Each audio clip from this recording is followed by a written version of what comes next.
ప్రజలారా కామెంట్లు ఒకసారి చదువుదాము. నువ్వు ఒక తెలంగాణ గడ్డ కోసం పుట్టిన బిడ్డవన్నా. ఎవరు?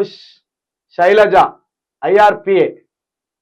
థ్యాంక్ యూ సోదరి, థ్యాంక్ యూ సో మచ్. ఏంటంటే మనము తెలంగాణ పసిగుడ్డు, ఇది చాలా మందికి తెలియక మనం కేసీఆర్ మీద విద్వేషం కక్కుతాం. కానీ ఇక్కడ కేసీఆర్ శత్రువు కాదు, మనకు తెలంగాణ మీద ప్రేమ ముఖ్యం కావాలి. మనకు కేసీఆర్ ఇయ్యాల కాకపోతే రేపు పోతాడు ఇంటికి. కేసీఆర్ ఒక మాట మాట్లాడతాడు, ఊకే నీ ఏమన్నా 1000 ఏళ్ళు బతుకుతానా? నేను 1000 ఏళ్ళు బతుకుతానా? మా అంటే దేవుడు మంచిగా ఆశీర్వదించి మంచిగా దీవిస్తే ఇంకో 10 ఏళ్ళు బతుకుతా, తర్వాత మీరే కదా ఇది అని అంటాడు. కాబట్టి కేసీఆర్ 10 ఏళ్లలో ఏం దోచుకున్నాడో ఆ సంగతి కోర్టులు చూసుకుంటే ఆ కోర్టులు శిక్ష ఎత్తే అనుభవిస్తాడు. కానీ కేసీఆర్ దోచుకున్నాడు అనే నెపంతో మన సంపదని గుజరాత్ అదానికి, ఢిల్లీలో ఉన్న సోనియా గాంధీకి, ఢిల్లీలో ఉన్న రాహుల్ గాంధీకి దోచిపెట్టడానికి ఇటు రేవంత్ రెడ్డి కావచ్చు, అటు బండి సంజయ్, కిషన్ రెడ్డి కావచ్చు అత్యుత్సాహం చూపుతాను. ఆ సంపదన మనకు దక్కవలసింది. ఇప్పుడు ఒక బీజేపీ ఎమ్మెల్యే ఆయన మహేశ్వర్ రెడ్డి, ఆయన ఏమంటాడంటే రేవంత్ రెడ్డి 30,000 కోట్ల రూపాయలను సోనియా గాంధీకి ఇవ్వబోతున్నట్టు ఒక ఒప్పందం కుదుర్చుకున్నాడు. ప్రతి నెల ఒక 3,000 కోట్ల రూపాయలనైనా ఢిల్లీ పెద్దలకి ఇవ్వాలి అని మొన్న ఒక సంచలనమైన ఆరోపణ చేసిండు. 3,000 కోట్ల రూపాయలు అంటే లెక్క చేయండి. ఇక సంవత్సరానికి ఎన్ని అవుతాయో, లెక్క చేయండి. అంత ధనం ఆగమైతాంది. మరి తెలంగాణ కోసం మనం ఆలోచించొద్దా? తెలంగాణ సంపద కేసీఆర్ ఉన్నప్పుడు బయటికైతే పోలేదు. ఒకవేళ కేసీఆర్ దోషిన ఆ సంపద ఇక్కడనే ఉంటుంది, బయటికి ఎక్కడికి పోదు. అది ఇక్కడ దోషిన సంపదను ఎప్పుడైనా మనం మన చేతిలోకి గుంజుకోవచ్చు. కేసీఆర్ నేరం నిరూపించబడితే ఆయన ఆస్తులని జప్తు చేసుకోవచ్చు మనం. కానీ ఒక్కసారి సంపద ఇక్కడి నుంచి ఢిల్లీకి తరలిపోయిందా? తెచ్చుకోగలమా? ఇక ఇప్పుడు అదే జరుగుతుంది. రేవంత్ రెడ్డి హయాంలో ఈ సంపద అంతా అటు తరలించబడుతుంది. ఆ సంపదను కాపాడుకోవాలంటే మన ఓట్లు మనం వేసుకోవాలి, మన లీడర్లు మన దగ్గర ఉండాలి.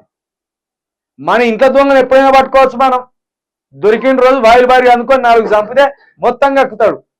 కానీ బయటి దొంగ చెత్తకపోతే ఎట్లుంటది?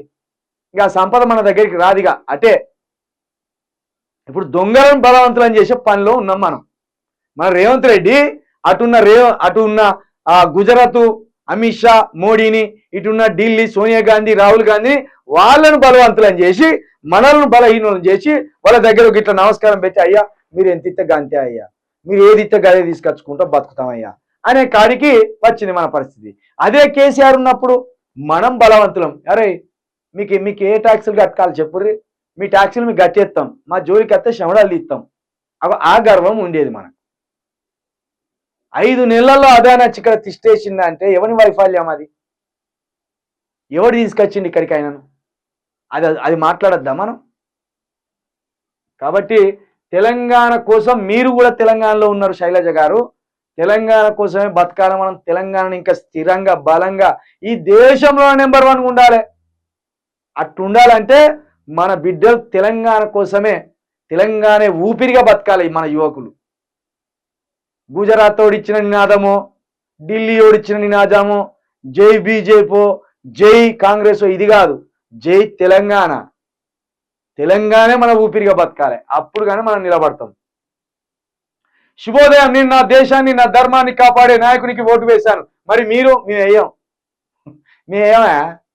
ఏం ధర్మం? నీ ధర్మం ఇంకోని మీద దాడి చేయమనే ధర్మం అనేది, ఇంకో మతస్థుని మీద దాడి చేయమన్న ధర్మం అనేది. ధర్మం అంటే ఏంటిది? మనిషిని మనిషిగా చూడమనడం ధర్మం, మనిషిని మనిషిగా ప్రేమించమనడం ధర్మం. ఈ ధర్మం ఉందా నీ నాయకుల దగ్గర? మా రాష్ట్రపతి మా గిరిజన బిడ్డను ఎందుకు పార్లమెంట్లోకి రానియలేదు ప్రారంభోత్సవం రోజు? మా గిరిజన బిడ్డను రామ మందిరంలోకి ఎందుకు రానియలేదు? మా దళిత బిడ్డను ఇంతవరకు అదే రామ మందిరానికి ఎందుకు రాణిస్తలేరు? ఈ ధర్మం రావద్దని చెప్పింది. మా ధర్మము సమానత్వం బోధిస్తుంది. మాది రాజ్యాంగ ధర్మం, మీది రాచరిక ధర్మం. మీది మనువాద ధర్మం, మాది రాజ్యాంగ ధర్మం. మేమందరినీ ప్రేమిస్తాం, మేమందరినీ కలుపుకోబోతాం. అందరితోటి సమానత్వంగా ఉంటాం. నువ్వు కుర్చీలో కూర్చుంటే మేము కుర్చీలో కూర్చుంటాం, మేము కుర్చీలో కూర్చుంటే మిమ్మల్ని కుర్చీలో కూర్చోమంటాం. అది సమానత్వ ధర్మం. మీది అసమానత్వ ధర్మం. ఇది సమానత్వం లేని మనువాద ధర్మం. ఇంకా సిగ్గు లేకుండా కామెంట్ పెట్టుకొచ్చింది ఇక్కడ. నేను నా దేశాన్ని, నా ధర్మాన్ని, నువ్వు దేశం కోసం ఆలోచిస్తున్నాం కావచ్చు, మేము రాష్ట్రం వరకే ఆలోచిస్తాం. నీ దేశాన్ని గడగడలాడించే రాష్ట్రాన్ని తయారు చేసుకోవాలనుకుంటున్నాం మేము. మాకు అది ముఖ్యం. మాకు తెలంగాణ ముఖ్యం, మాకు దక్షిణ భారతదేశం ముఖ్యం, మాకు తెలంగాణ హక్కులు ముఖ్యం, మాకు దక్షిణ భారతదేశం హక్కులు మాత్రమే ముఖ్యం. నీ దేశంలో నీ మోడీ ఒక్కడే రాజా? నీ మోడీని గెలిపిస్తే రాజ్యం గెలిచినట్టు, ధర్మం గెలిచినట్ట. మనుషులను చంపుకుంటా పోతా అంటే, మణిపూర్లో స్త్రీలను అత్యాచారం చేస్తా అంటే నీ ధర్మం ఏం చేసింది? కళ్ళప్పగిచ్చి చూసింది నీ ధర్మం. ఎందుకో కాపాడలేదు నీ ధర్మం. ఆడబిడ్డలను అత్యాచారం చేస్తా అంటే నీ ధర్మం ఏడవైంది?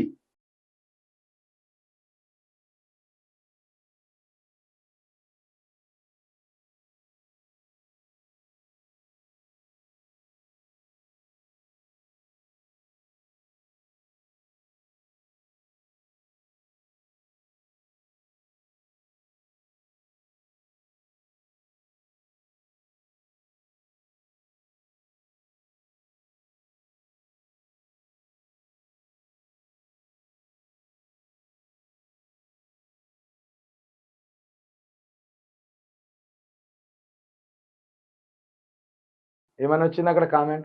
అయితే ఇక్కడ పవన్ కుమార్ చెప్పినట్టు పోల్ మేనేజ్మెంట్ లో మాత్రం బీఆర్ఎస్ చాలా వెనుకబడి ఉన్నది. ఆ బీఆర్ఎస్ కార్యకర్తలను కూడా ఈ నాయకులు పెద్దగా ప్రోత్సహించి ప్రచారం గట్టిగా చేయండి, ఈ పోల్ మేనేజ్మెంట్ గట్టిగా చేయండి అని వాళ్ళ కనీసం ఖర్చుల మందం కూడా ఇచ్చింది లేదు. అంటే వాళ్ళు పోయి తిరిగి వస్తామంటే కూడా ఇచ్చింది లేదు. కాబట్టి వాళ్ళకి నష్టం జరిగే అవకాశం ఉంటుంది. BRS 13, BJP 3, MIM 1, Congress 0. ఇది సాధ్యపడని ముచ్చట. ఇది మనం సాధ్యపడని ముచ్చట. ఈ బీజేపీకి వచ్చే బదులు ఇక్కడ కాంగ్రెస్ కు 3 వచ్చినాయన్న సంతోషం. ఇంకా ఈ బీజేపీ ఎందుకు? ఎవరికి అక్కడికి వచ్చేది బీజేపీ? ఇక్కడ 13 సీట్ల బీఆర్ఎస్ మీద ప్రేమతోటి అనొచ్చు. ఇక అది 3 వస్తాయా, 13 వస్తాయా, 1 వస్తుందా, 2 వస్తుందా, కాలం నిర్ణయిస్తుంది. ఏంటి ఎస్ రమేష్, నువ్వు చాలా మారిపోయావన్నా. ఈ తమ్ముడు ఎట్లా మారి రమేష్? ఎట్లా, ఏ విధంగా మారిపోయినా? అది కొంచెం రాత్రి మంచిగా ఉండు కదా. చాలా మారిపోయావా అన్న? ఎట్లా నాకు మరి అర్థం అయితే లేదు. చాలా నేనైతే ఒక తీరుగానే ఉన్నా. వాదం మీద కావచ్చు, సిద్ధాంతం మీద కావచ్చు, మాటల తీరుగా కావచ్చు, రోజు చెప్తున్న విధానం కావచ్చు, ఒక తీరుగానే ఉన్నా. నేను పెద్దగా మారినట్టయితే నాకేం అనిపించలేదు. మరి మోడీ గారు ధర్మాన్ని కాపాడడం లేదురా బాబు, ధర్మాన్ని అడ్డం పెట్టుకొని ఓట్ల రాజకీయం చేస్తుంది. దమ్ముంటే గదంలో మోడీ అన్నట్టు 75 ఏళ్లకే రాజకీయ రాజీనామా చేయాలి. ఎస్, దమ్మున సవాల్ విసినావు వాయిస్ ఆఫ్ తెలంగాణ. ఇది ధర్మాన్ని అడ్డం పెట్టుకొని హిందువులను హింసిస్తూ, హిందువుల మీద పన్నులు వేస్తూ, హిందువుల మీద ఎక్కువ భారం మోపుతూ, ధర్మాన్ని అడ్డం పెట్టుకొని బీజేపీ ఓట్లు అడుగుతున్నది. బీజేపీ ఆడేది ధర్మం కాదు, ధర్మం చాటున అధర్మం ఫాలో అవుతున్నారు వాళ్ళు. ధర్మం చాటున అధర్మాన్ని విస్తరిస్తూ పోతున్నారు. 100% ఇక్కడ వాయిస్ ఆఫ్ తెలంగాణ చెప్పింది. ఓట్ల రాజకీయం కోసం, ఓట్ల బిచ్చం ఎత్తుకోవడానికి ఓ ధర్మం అనే డ్రామా ఆడతాను. ధర్మం అంటే మనిషి ప్రేమించడమే ధర్మం. మనిషి సంపదం ధర్మం కాదు. 75 ఏళ్లకు రాజకీయ సన్యాసం చేస్తా అన్నావు కదా, చెయ్యి మోడీ. నేను 70 సంవత్సరాలతో నేను రాజకీయంలో ఉండవు, నీ సన్యాసం తీసుకొని పోయి ఆ సముద్రంలో కూర్చొని యోగా చేసుకుంటా అన్నావు కదా, ఇంకెందుకున్నావు రాజకీయంలో? ఏ ముఖం పెట్టుకొని ఉన్నావు? చెయ్యి, రాజకీయం చేయి, సన్యాసం చేయి. కురవృద్ధులు, నీ ఆలోచనలు మాకేం అక్కర్రావు. కురవృద్ధులు అయ్యింది మనం పాలిస్తారా? ఇంకా 100 సంవత్సరాలు వచ్చినా నేనే ఉంటా అంటాడు మోడీ. మరోసారి అధికారంలోకి వస్తే మణిపూర్ లాంటి ఘటనలు మరెన్నో జరిగే అవకాశం ఉంది. 1, 2 కాదు జాన్, చాలా జరుగుతాయి. దేశమే ఆగమైపోతుంది. గోస పడుతుంది దేశం మళ్ళా మోడీ వస్తే. మల్లిగాని జర అరుచుకో అన్న, రేపంచే ఉంటుంది రమేష్ కుమార్, రేపంచాలి మల్లిగాని పడుతూనే ఉంటుంది. ఆయన బీఆర్ఎస్ కి 8 నుండి 12 వస్తాయి. ఇది పక్కా. జై తెలంగాణ రావాలని నేను కోరుకుంటున్నా. రమేష్ రావాలని నేను కోరుకుంటున్నా. చేవెళ్లలో రంజిత్ రెడ్డి కార్యకర్తలు కూడా నిన్నటి వరకు డోర్ టు డోర్ మనీ పంచారు. పంచుతారు మరి, వాళ్ళకు ఉన్నది కదా పైసలు. జై రేవంత్. అయ్యా జర పీకే యూజర్ గారు, కరెంట్ వస్తేనో, నీళ్ళు వస్తేనో, లేకపోతే రైతు ఆత్మహత్యలు జరుగుతున్నాయి అవి ఆపితేనో, లేదా మా నేతన్నలు ఆత్మహత్యలు చేసుకుంటాను వాళ్ళని ఆపితేనో, లేదా మా డ్రైవర్ అన్నలు ఆత్మహత్య చేసుకున్న వాళ్ళని ఆపితేనో నువ్వు అన్నది ఇక్కడ అంట, తప్పకుండా అంట. గవి గవి గవి తగ్గించమని చెప్పు, తర్వాత మాట్లాడతాం. నీకు ప్రియం ఉన్నది కావచ్చు. ఇదేనా? రాజేష్ వంగారి జీఎం గుడ్ మార్నింగ్ అన్నా. ఏ పార్టీ అని కాదు, మన తెలంగాణ ప్రాంతీయ పార్టీ గెలిచి పార్లమెంట్ లో అడుగు పెడితే దేశ రాజకీయం చేంజ్ అవుతుంది అన్న. అందరూ మన తెలంగాణ, మన హైదరాబాద్ ని కాపాడుకోవాలి, అందరూ ఆలోచించి ఓటు వేయండి. ఈ 100% నిజం. రమేష్ వంగారి చెప్పింది నిజం. మన హైదరాబాద్ ని మనం కాపాడుకోవాలన్నా, మన తెలంగాణను మనం కాపాడుకోవాలన్నా, మన సంపద మనం కాపాడుకోవాలన్నా, మన హక్కులు మనం కాపాడుకోవాలన్నా 100% బీఆర్ఎస్ పార్టీకే పార్లమెంట్ లో ఓట్లేయండి. పార్లమెంట్ లో దేశాన్ని కాపాడడానికి, దేశానికి అడ్డం పట్టలేడు మోడీ. మోడీ స్థానంలో కుక్కను కూర్చోబెట్టినా గదే పని చేస్తుంది. దేశం ఏం ఆగమైపోదు. 78 సంవత్సరాలు దేశమే మోడీ పాలించండి ఆ దేశాన్ని. ఓ పిచ్చి పిచ్చి మాటలు అంటారు. దేశం బాగుండాలంటే, హిందువులు బాగుండాలంటే మోడీ ఉండాలి. ఈ 78 సంవత్సరాల్లో హిందువులే పుట్టలేదు, హిందువులు బతకలేదా? మోడీ ఉండడం వల్లే హిందువులు చచ్చిపోతారని మీకు అర్థమైతే లేదు. మోడీ ఉండడం వల్లే మనుషులు చచ్చిపోతారని మీకు అర్థమైతే లేదు. మోడీ కాదా కుల చిచ్చు పెట్టేది? మోడీ కాదా మత చిచ్చు పెట్టేది? మోడీ వల్ల కదా మణిపూర్లో ఘటన జరిగింది? మోడీ వల్ల కదా జవాన్లు పుల్వామా ఘటనలో చనిపోయింది? కాబట్టి మోడీని దించేస్తేనే హిందువులు బాగుంటారు. మోడీ కాదా పెట్రోల్ రేట్లు పెంచింది? మోడీ కాదా గ్యాస్ రేట్లు పెంచింది? మోడీ కాదా ట్రైన్ టికెట్లు పెంచింది? మోడీ కాదా నిరుద్యోగం పెంచింది? మోడీ కాదా డిమానిటైజేషన్ చేసి పెద్ద నోట్లు రద్దు చేసి బ్లాక్ మనీ తెత్తనని చెప్పి బ్లాక్ మనీ తేకపోగా ధరల పెరుగుదలకు కారణమై మనుషులు కొనుక్కొని తినలేని పరిస్థితి తెచ్చింది?